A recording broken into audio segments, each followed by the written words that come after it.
Pemberontakan di Suriah yang dipimpin kelompok Hayat Tahrir al-Syam (HTS) menandai era baru bagi Suriah usai ibu kota Damaskus berhasil ditaklukkan pada Minggu 8 Desember 2024.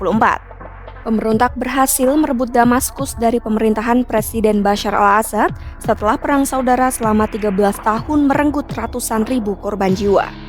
Selain Damaskus, pemberontak berhasil mengalahkan pasukan Assad dengan serangan kilat yang berhasil merebut Aleppo, Hama, hingga Homs dalam kurun sepekan. Kini, Bashar al-Assad dilaporkan kabur ke luar negeri. Pemerintah Suriah di bawah pimpinan Perdana Menteri Muhammad Ghazi al-Jalali pun bersedia menyerahkan kekuasaan secara bertahap kepada pemberontak.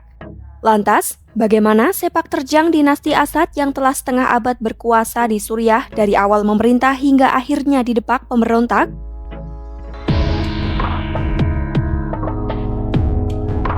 Bashar al-Assad mewarisi kekuasaan Suriah dari ayahnya, Hafiz al-Assad, pada medio tahun 2000. Keluarganya telah menguasai Suriah bersama Partai Ba'ath sekitar tahun 1971.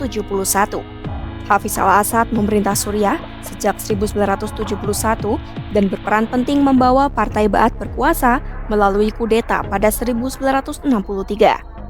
Ia menguasai Partai Ba'ath melalui kudeta kedua pada 1966 yang meruntuhkan kekuasaan pemimpin tradisional partai itu. Kudeta ketiga berlanjut pada 1971 dan berhasil menyingkirkan pemimpin de facto Suriah Salah Jadid. Hafiz lalu mendeklarasikan diri dan mengkultuskan dirinya sebagai pemimpin Suriah sehingga bisa berkuasa selama 3 dekade. Setelah ia meninggal pada Juni 2000, Bashar al-Assad menjadi penerusnya dan menjadi figur dominan dalam politik Suriah.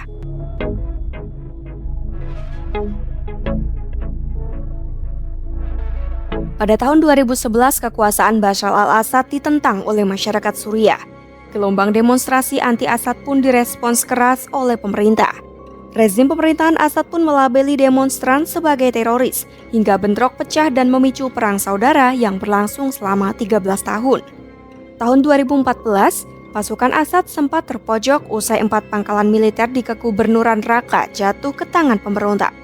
Assad pun meminta bantuan ke Rusia yang melakukan intervensi langsung pada 2015. Tidak hanya Rusia, Amerika Serikat pada 2017 juga terlibat langsung dalam perang saudara Suriah.